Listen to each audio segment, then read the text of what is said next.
All right, more on Cpac and President Trump's speech. It's over 2 hours long, 2 minutes long.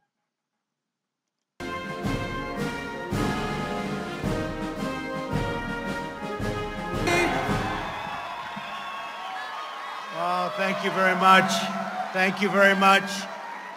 And thank you very much also to a man named Matt Schlapp. What a job he's done. And to Cpac. I actually started quite a while ago in Cpac and came here, probably made my first real political speech, and I enjoyed it so much that I came back for a second one, then a third, then I said, what the hell, let's run for president, right? But it's wonderful to be back with so many great patriots, old friends, and brave, young conservatives. What a future you have.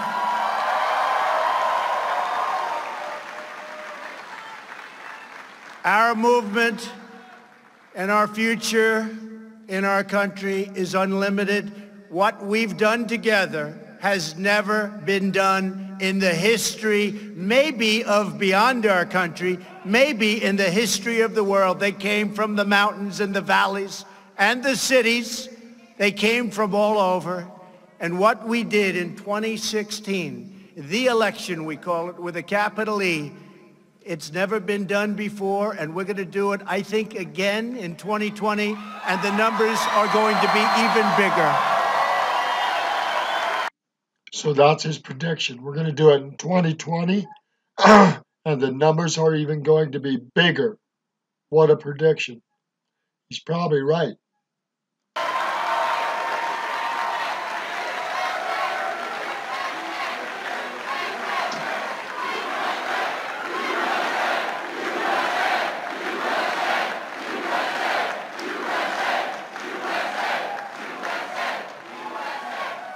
And we all had to endure as I was running.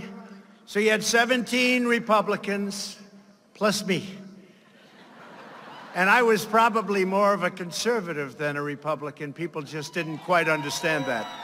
They didn't understand it. I think now with what we've done with the judiciary and so many other things, I think they get it very well. And it's driving the other side crazy. But we all had to endure, remember? How many times did you hear for months and months, there is no way to 270? You know what that means, right? There is no way to 270. 270 electoral votes. He got well past that. They couldn't get me there. We might as well have just given up. But there wasn't any way to 270. In fact, I actually went up to Maine to get one, and I did win the one, but we didn't need the one. We won Maine. We won our half of Maine. Remember, you have Nebraska. We won both in Nebraska. We won the half we had to win in Maine. So we got the one, but we didn't need the one because we didn't get 270. We got 306 to 223. 306 on the high end of the Electoral College. 23, 306.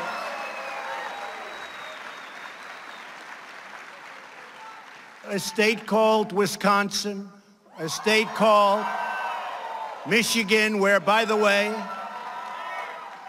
where Fiat Chrysler just announced a $4.5 billion incredible expansion and new plant, doubling their workforce. Many, many car companies have moved back to Michigan and are continuing to do so.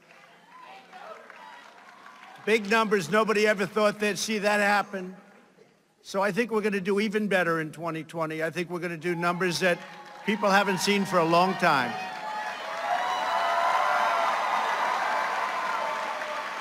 The men and women here today are on the front lines of protecting America's interest, defending America's value, and reclaiming our nation's priceless heritage. It's true.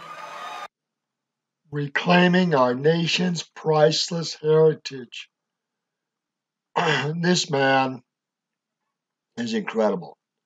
And probably more of a middle person politically than they know, but because Republicans have went so far left and the Democrats so far super left, he looks like a conservative.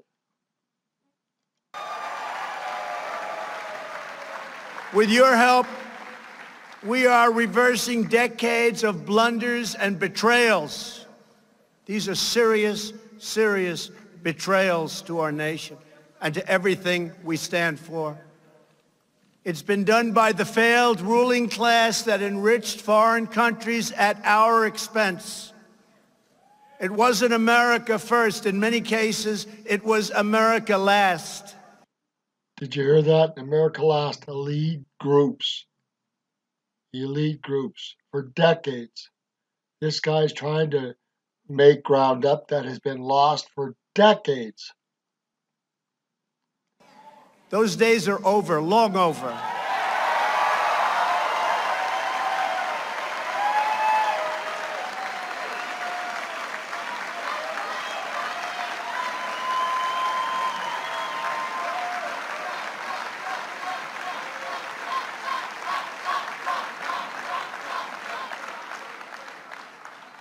America is winning again. America is respected again. And the world knows it. When I meet with prime ministers, when I meet with presidents, and I get along with them, because they know that what's taken place over many years, not just the Obama administration, long before that, That's the problem. This trend started long before that. He says the truth like no one else I know of. can't believe themselves that they got away with it. They can't believe it. An impossible thing. And they like me. And the reason they like me, they tell me. They say, Mr. President, I said, as an example, President Xi of China, I have great respect. We have a great relationship. I say, how is it possible that you got away with this for so long? And he said, because nobody ever asked us to change. It's true. When they charge 40% tariffs on our cars going into China, and we charge them nothing coming into our country, when they raise their tariff from 10% to 25% and then to 40%, and they said to me, we expected that somebody would call and say, you can't do that. Nobody called, so we just left it. And I don't blame them. We should have been doing the same thing to them, but we didn't. True. Right? Hard to believe. It's hard to believe. But now things are different. Now we're negotiating with China. They wouldn't negotiate with previous administrations. But I found some very old laws from when our country was rich, really rich. The old tariff laws, we had to dust them off. You could hardly see, they were so dusty. But fortunately, they weren't terminated. We started getting politically correct even back then. But I said, when we were doing the great things. Now listen to the wisdom of this man and the people that are helping him. He's getting around the current laws with older laws, and they didn't get rid of them because the politicians, thank God, weren't that smart. And he's using these things to get around our current screwed up system. Think about that. And it's not just that. Think about the picture of Andrew Jackson in his White House Oval Office. What happened to those laws? And I checked, and I found 301 and 382. I found one 1938 where we could do what we have to do.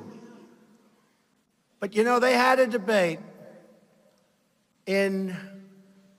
it was really a rough time in our country because we had so much money, we didn't know what the hell to do with it. Tough time.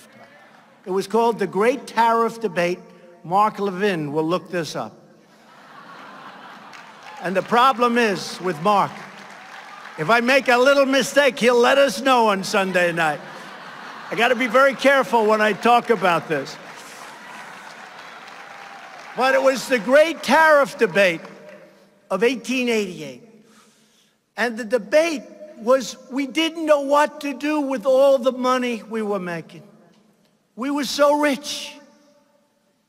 And McKinley, prior to being president, 1888.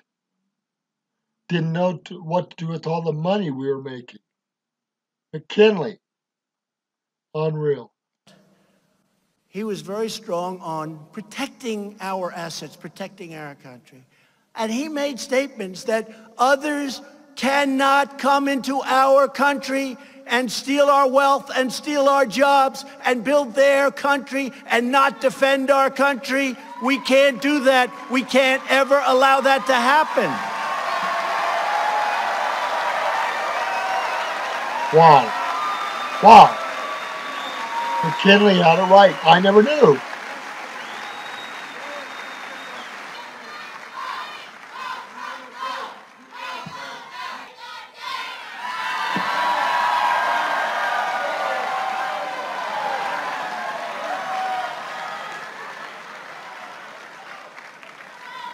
And you know, I don't know, maybe you know. You know, I'm totally off script, right? Thank you, darling. You know I'm totally off script right now. And this is how I got elected, by being off script.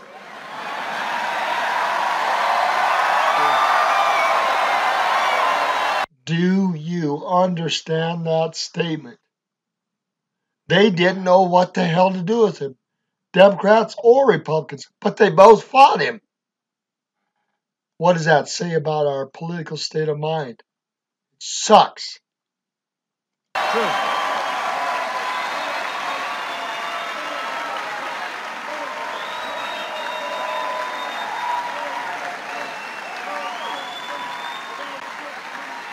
And if we don't go off script, our country's in big trouble, folks, because we have to get it back. And when I look at what's happening on the other side, I encourage it. I say, no, I think the new Green Deal, or whatever the hell they call it,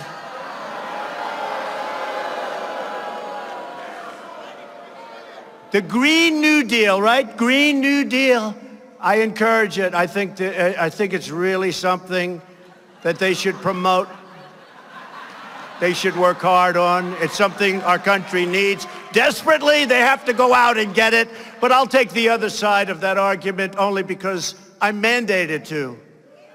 But they should stay with that argument. Never change. Never change. See, he's got no it. Planes. The cojones. No energy. When the wind stops blowing, that's the end of your electric. Let's hurry up. Darling? Darling, is the wind blowing today? I'd like to watch television, darling. Whoa, he knows. He is super smart. Anyhow, I'm going to end this here. You can watch it all. It's 2 hours long. I missed the beginning part of it, saw the last hour of it. It's terrific. Every time I watch this guy, I learn something I never knew. That's how freaking smart he is. He's a super genius in political business, in negotiation, in politics, in masterminding and planning things. As a mastermind and planner, no one, I don't believe anyone compares to this man's genius. I believe he was raised up for this day in our time. This is Roger Martin from Billings, Montana. Go watch this full coverage, and I will give you the link to it. Good day.